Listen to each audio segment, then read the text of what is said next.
السلام علیکم ویورز، میں ہوں محمد یاسر اور آج کی ویڈیو میں آپ کو بتاؤں گا گلیمیپرائڈ کیا ہے، گلیمیپرائڈ جسم میں کس طرح کام کرتا ہے، گلیمیپرائڈ کے کھانے کا صحیح طریقہ کیا ہے، گلیمیپرائڈ کے کون سے سائیڈ ایفیکٹس ہیں اور گلیمیپرائڈ کے سائیڈ ایفیکٹ سے آپ کس طرح بچ سکتے ہیں۔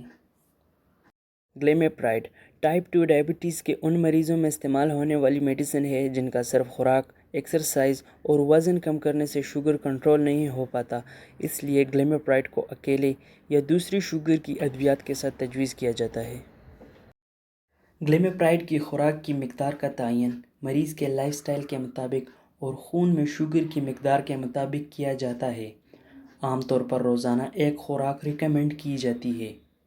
گلیمیپرائڈ کو ناشتے یا دن کے پہلی خوراک سے فوراً پہلے ایک گلاس پانی کے ساتھ بنا توڑے یا چبائے کھانا چاہیے، جس سے اس کے ہائپوگلائسیمک سائیڈ ایفیکٹ کو کم کیا جا سکتا ہے۔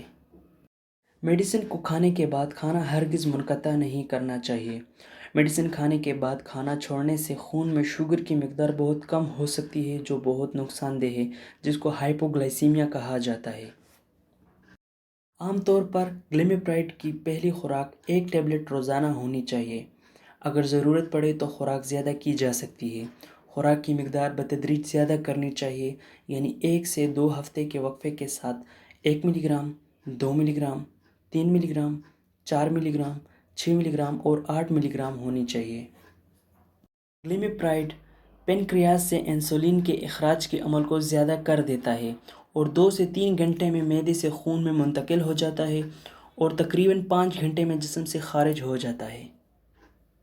وہ افراد جو کہ گلیمیپرائڈ یا اس کے کسی بھی جز سے الرجک ہوں، وہ خواتین جو کہ حاملہ یا دودھ پلاتی ہوں، ان میں گلیمیپرائڈ کا استعمال ممنوع ہے کیونکہ یہ بچے پر برے اثرات مرتب کرتی ہے۔ سٹریس کنڈیشنز جیسے کہ بخار، ٹراما، سرجری اور انفیکشن میں شوگر کنٹرول سے زیادہ ہو جاتا ہے۔ اس طرح کے حالات میں مریض کو عارضی طور پر انسولین پر سوئچ کرنا چاہیے تاکہ خون میں زیادہ شوگر لیول سے ہونے والے نقصانات سے بچا جا سکے۔ باقی ادویات کی طرح گلیمیپرائڈ بھی جسم پر اپنے برے اثرات ظاہر کرتی ہے، جیسا کہ ہائپوگلائسیمیا، وومیٹنگ، پیٹ پر دباؤ، پیٹ کا بھرا ہوا محسوس ہونا، پیٹ میں درد، ڈائریا، عارضی نظر کے مسائل، ایلوپیشیا، سکن ریشز، یرقان، سانس لینے میں دشواری، بلڈ پریشر کا کم ہونا جو کہ بعض اوقات شاک کا سبب بن سکتا ہے۔ گلیمیپرائڈ سے بعض مریضوں میں سیرم سوڈیم لیول کم ہو جاتا ہے اور مریضوں کا جسم روشنی سے الرجک ہو جاتا ہے۔ ہائپوگلائسیمیا گلیمیپرائڈ کے ساتھ پائے جانے والا سب سے خطرناک سائیڈ ایفیکٹ ہے جو کہ میڈیسن کھانے سے فوراً پہلے کھانے اور میڈیسن کھا کر کھانے کا نہ چھوڑنے سے کم کیا جا سکتا ہے۔ گلیمیپرائڈ کا شوگر کنٹرول کرنے کا اثر بعض میڈیسنز کے ساتھ بہت زیادہ یا بہت کم ہو جاتا ہے، جو کہ دونوں صورتوں میں نقصان کا سبب بنتا ہے۔